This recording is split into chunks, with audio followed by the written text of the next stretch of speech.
like social media was running your business and your life? Yeah, same.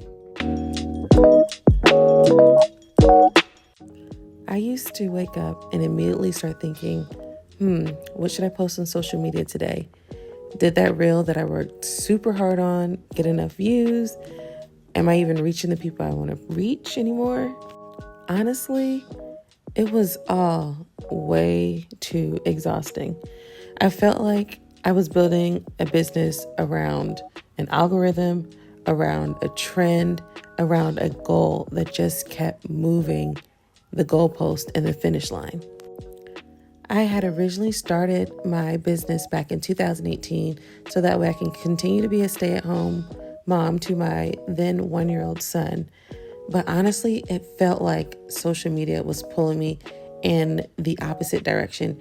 I mean, I was spending what felt like more time on social media than I was spending time being present with my son.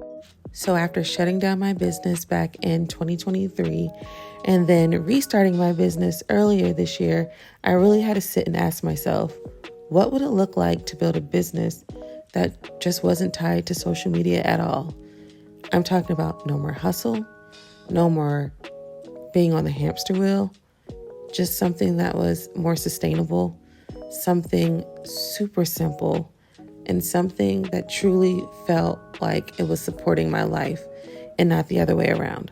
Instead of posting constantly and being at the mercy of an algorithm, I've decided I'm going to create helpful YouTube videos, send sweet little notes via weekly emails to my peoples in my email list, and I'm going to be offering intentional one-on-one services that don't require a huge online presence. I always wanted a business that worked for my life and grew with my life, not the other way around. And so if you've been craving the same thing, sis, you're not alone. There is a slower, simpler way to grow, and I'm determined to build it, and I'm determined to build it with you.